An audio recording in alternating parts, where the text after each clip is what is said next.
Hunting is one of America's oldest and most cherished pastimes, and today I'm going to show you how to safely handle a rifle, bore sight it, and then I'm going to give you a little explanation of what MOA or minute of angle is, and then how to use the dials on the side of your scope. So I've been shooting for over 4 years, and I was taught how to shoot and how to sight in my rifle by a former 75th Ranger infantryman. So starting off is going to be the safe handling of a rifle.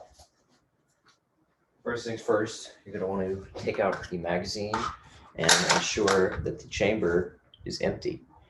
Now, it's very common for somebody to think that, oh, the magazine is empty, I don't have to worry about it. But one of the 4 pillars of gun safety is ensuring that it's empty every single time. So this is empty, so we're going to place that in a safe place. And I'm going to ensure that the chamber is also empty, and the chamber is also empty. I'm going to put the bolt back and keep the firearm on safe. Now that we've ensured that we have a safe unloaded firearm, we are going to make sure that the area that we're in is safe and there's nobody else around, and I have a cold or safe weapon, so this is okay for demonstration purposes. The second part that I'm going to show you is how to bore sight the rifle. And now that we have safety taken out of the way, how to bore sight a rifle, the bore of the rifle is going to be what the barrel is called, and the barrel is going to sit just below the scope.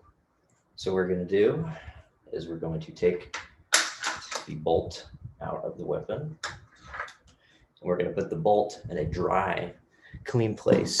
If the bolt gets wet, it's going to get rusted and it's not going to function properly, and we're not going to be able to safely perform shots on target at a different time.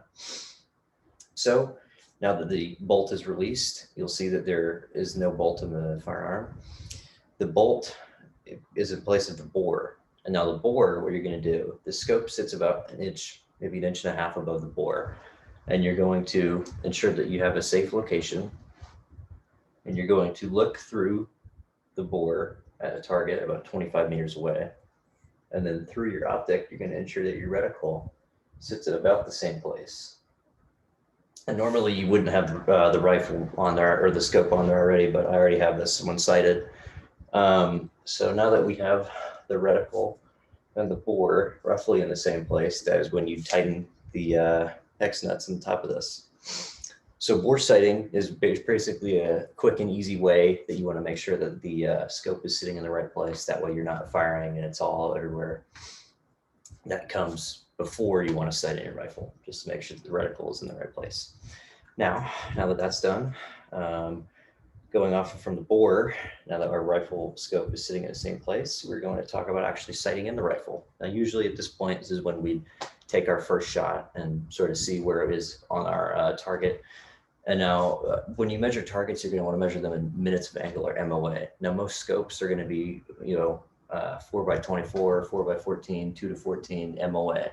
And what all those numbers mean is basically just going to be your magnification. So does it go from 4 times magnification through your reticle or through 12 times magnification? And MOA is going to be, since bullets travel in an arc and not a straight line, it's going to be the amount of angle that you have basically from the end of the barrel and your distance. So 100 yards basically, which is what the standard 25 to 100 yards, what standard sight in time is, that's going to be sort of just right where your reticle is right where that's going to be.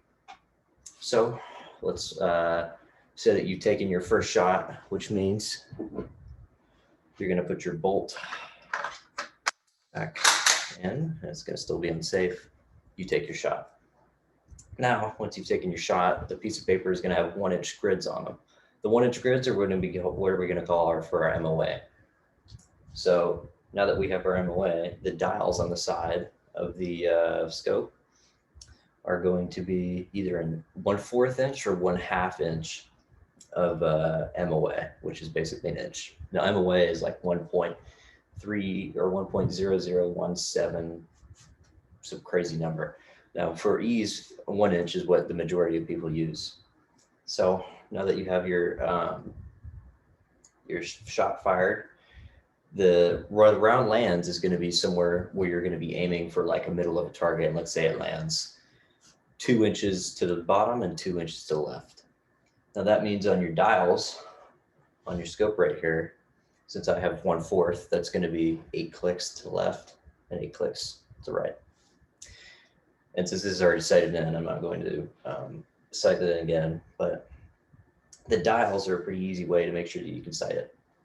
So let's say you do that, and then you have another shot, and let's say it's one down and then half an inch to the left. So then you'll do 2 clicks to the right and then 4 clicks to the left, which will be dependent on what scope you have, which many different scopes have many different types of rifle angles and like different clicks and different MOA types, but mostly standard is going to be 1/2 and 1/4 MOA. So now that we've safely kind of discussed what MOA is, quick recap. Whenever you function a firearm, you want to make sure that it's unloaded. The chamber is going to be clear with the visual inspection so that there's no round in the chamber.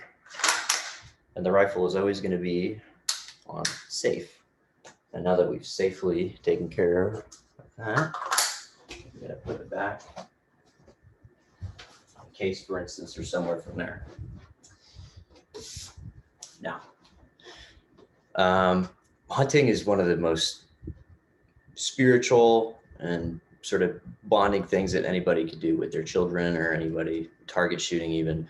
And now that I've given you some of the few easy steps that you can go ahead and take care of this yourself, you're sort of one step closer to going back and getting on America's pastime.